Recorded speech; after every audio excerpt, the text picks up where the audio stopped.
Good morning, children. How are you all? I welcome you all to today's online class. Before starting the quote, Saki, I want to say one quote. काल करे सो आज करे सो अब, पल में परलय होएगी, बहुरी करेगी कब. Another one. बड़ा हुआ तो क्या हुआ, जैसे पेड़ खजूर, पंत को छाया नहीं, फल लागे अति दूर. Did you get whose quotes are there or whose couplets are this? You did not get. Yes, these are the couplets of Kabir Das ji, who has written our Saki. The meaning of the two dohas. Doha means couplet. Two dohas. First one I said, काल करे सो आज करे सो अब, पल में परलय होएगी, बहुरी करेगी कब. The meaning is, if you are having a work, don't keep it for tomorrow. Do tomorrow's work today itself. And if you are having any work today, you have to do it now itself. Otherwise, if a flood is coming, everything will be washed off.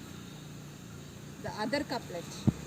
बड़ा हुआ तो क्या हुआ, जैसे पेड़ खजूर, पंत को छाया नहीं, फल लागे अति दूर. It is about a palm tree.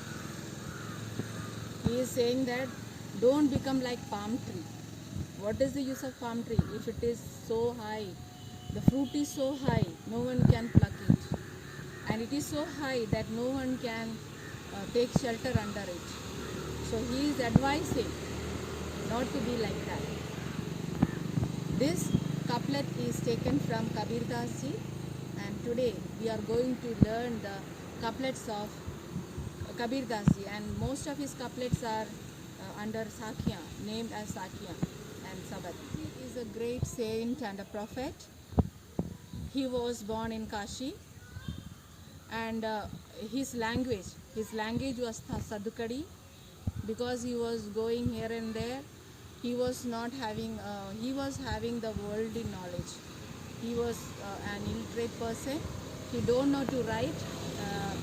His disciple used to write for him when he was saying the couplets. His guru was Ramanand. Most of his sakis is giving advice to the people. He is a great follower of Ram. He is a Ram Bhakti Kavi. Saki means Sakshi. Ishwar says Sakshatkar means talking directly to God. So he is a person who is having a great relation with God. So in today's Sakya, let us see what all teachings he has given us. So we will move on to our Sakya. Okay, children, we will move on to our Bhavarth of the Pad. Kabir's Pad is only Doha. So here four lines are there. So we will see the Doha. So first one. ऐसी वाणी बोलिए मन का आपा खोए, अपना तन शीतल करे औरन को सुख होए. Vani means vachan, the talk or the language. Boli, bolna.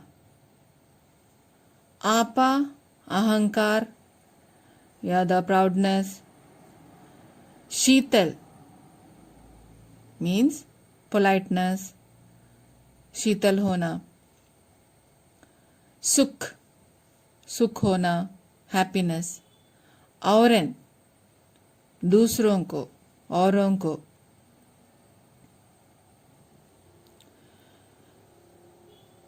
ऐसी वाणी बोलिए मन का आपा खोए, अपना तन शीतल करे औरन को सुख होए.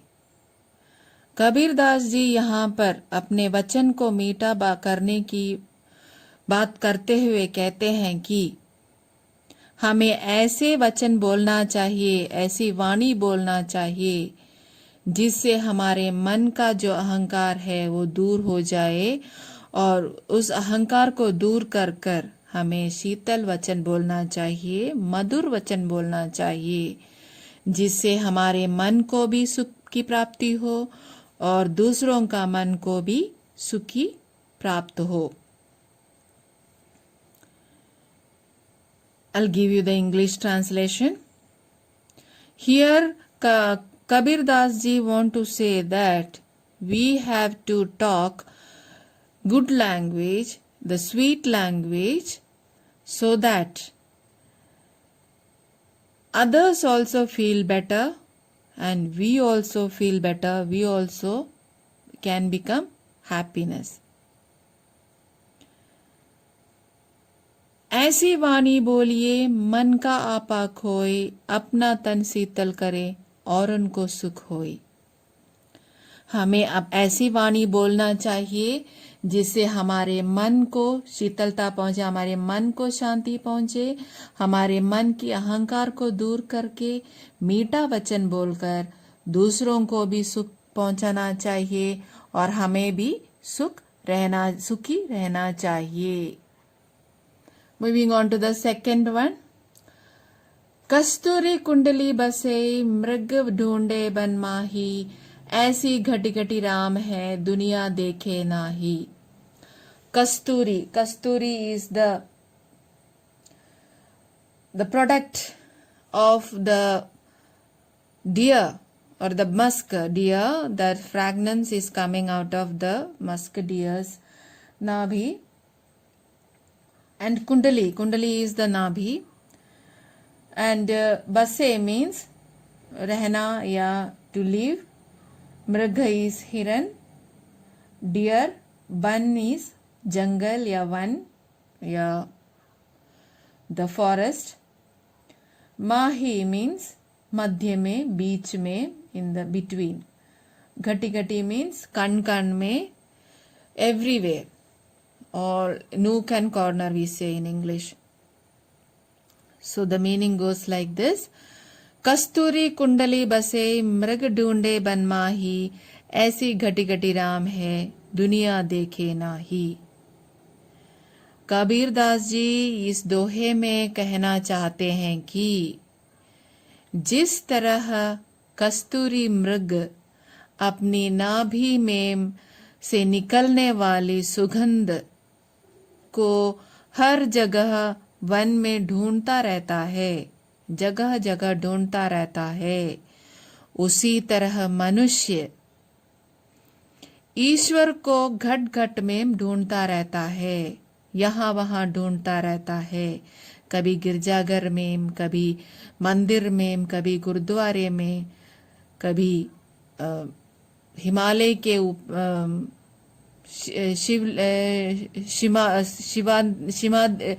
हिमालय में, यहाँ पे शिव का मंदिर है शिवाद्री में, और यह नहीं जानता कि उसके अंदर ही ईश्वर बसता है। कस्तूरी के मृग के नाभि में से जो सुगंध निकलता है उसे यह मालूम नहीं होता कहाँ से आ रहा है, इसलिए मृग वन वन में ढूंढता रहता है। उसी तरह मनुष्य अपने अंदर के ईश्वर को पहचाने बिना या यहाँ वहाँ ईश्वर की खोज करते रहते हैं, ईश्वर को ढूंढता रहता है। Meaning in English,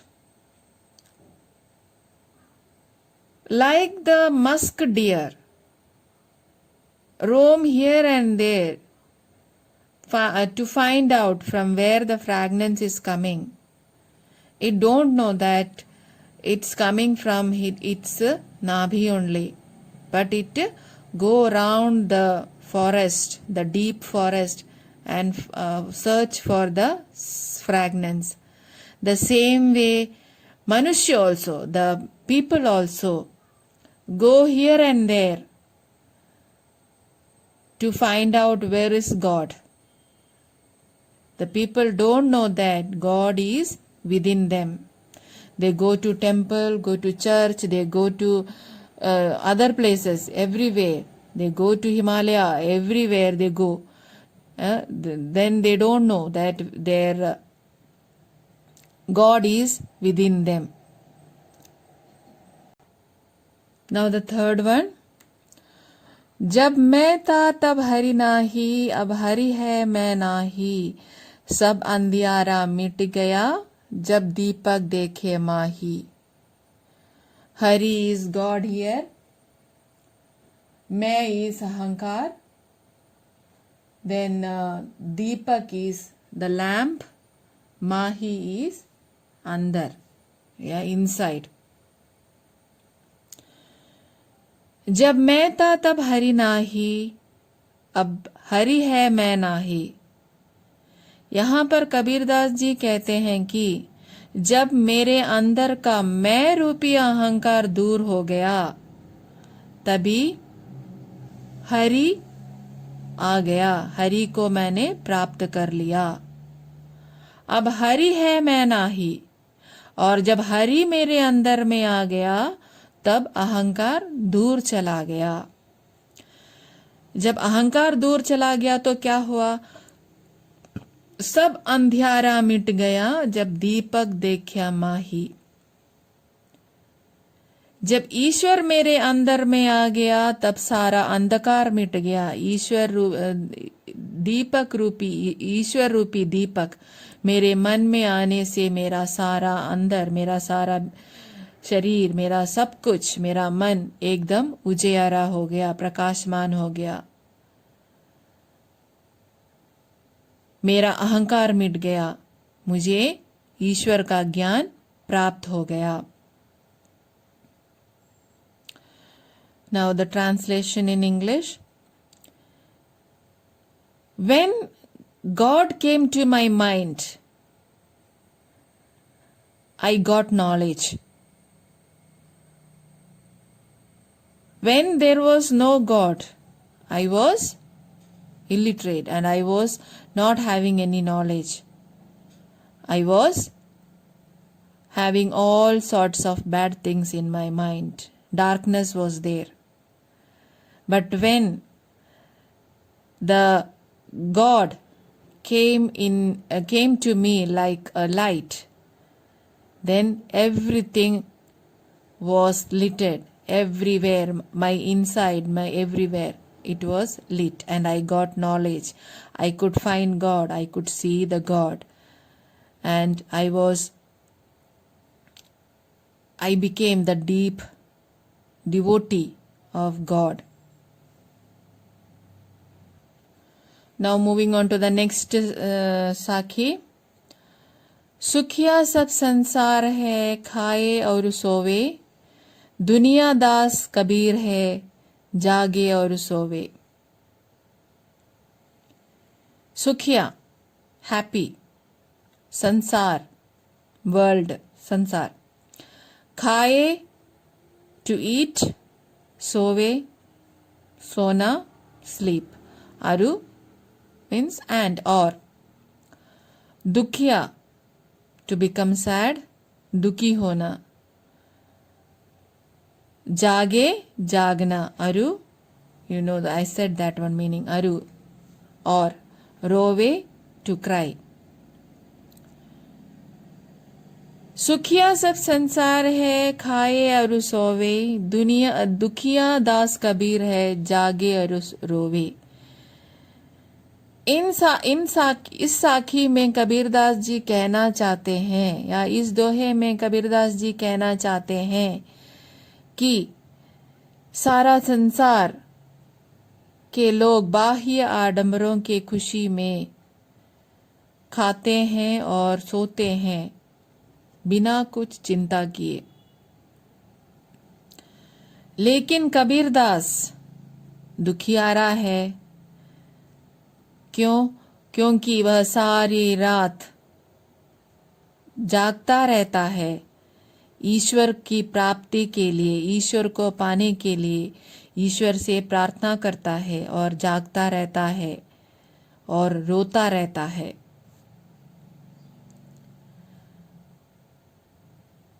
जब सारे संसार के लोग खुशी में पैसा कमाने में, खाने में, सोने में लगा रहता है, तब कबीरदास जी क्या करते हैं?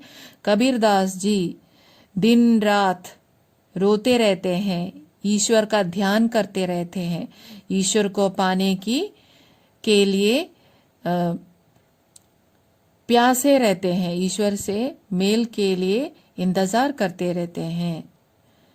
Here Kabirdas ji is saying that all the people in the world are behind the worldly life, all the infrastructures, make money and live lavishly, eating and sleeping. But what Kabirdas ji is doing? Kabirdas ji is waiting for God. He is not sleeping. He always pray to God and always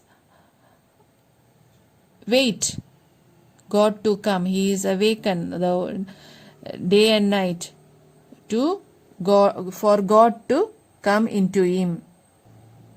We will see the doha once again. First one, ऐसी वाणी बोलिए मन का आपा खोए, अपना तन शीतल करे और उनको सुख होए। इन दोहों में कबीरदास जी कहना चाहते हैं कि हमें ऐसी वाणी बोलना चाहिए जिससे हमारे मन के अहंकार दूर हो जाए, और हमें शीतल वचन बोलना चाहिए जिससे हमारे मन को भी शांति पहुंचेगी, हमारे मन को भी सुख पहुंचेगा और दूसरों के मन को भी सुख पहुंचेगा। नेक्स्ट दोहा, कस्तूरी कुंडली बसे मृग ढूंढे बन माही, ऐसी घटी घटी राम है दुनिया देखे नाही। यहाँ पर कबीरदास जी कहना चाहते हैं कि जिस तरह कस्तूरी मृग अपने नाभि से आने वाली सुगंध को ढूंढता रहता है, वन में यहाँ वहां ढूंढता रहता है, उसी तरह मनुष्य अपने अंदर के ईश्वर को पहचाने बिना यहाँ वहां ढूंढता रहता है। मंदिर, गिरजाघर, गुरुद्वारा सभी जगह पर ढूंढता रहता है। Now moving on to the next doha, जब मैं था तब हरि नाही, अब हरि है मैं नाही, सब अंधियारा मिट गया जब दीपक देखा माही। यहाँ पर कबीरदास जी कहना चाहते हैं कि जब मेरे अंदर मैं रूपी अहंकार चला गया, दूर हो गया, तब हरि आ गया। जब मेरे अंदर में मैं रूपी अहंकार था, तब हरि नहीं आया, ईश्वर नहीं आया। जब मैंने उसे अपने से दूर किया, अहंकार को दूर किया, तभी हरि का दर्शन किया। और जब हरि मेरे अंदर में आया, तब सारा अंधकार मिट गया। ईश्वर रूपी दीपक मेरे मन में आ गया, तब सारा अंधकार मिट गया और मैं कृतज्ञ हो गया और मैं प्रकाशमान हो गया। नाउ द फोर्थ वन, सुखिया सब संसार है, खाए और सोवे, दुखिया दास कबीर है, जागे और रोवे। इन दोहों में कबीरदास जी ये कहना चाहते हैं कि दुनिया के सभी लोग, संसार के सभी लोग सुखी हैं, सुखमय है। सभी आडंबरों में रहकर वे सिर्फ खाते हैं और सोते हैं, बेचैन रहते हैं।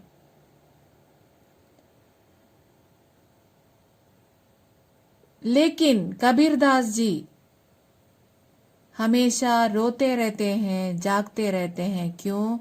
क्योंकि वे ईश्वर को पाना चाहते हैं, ईश्वर के लालसा में रहते हैं, ईश्वर को अपने अंदर पाना चाहते हैं।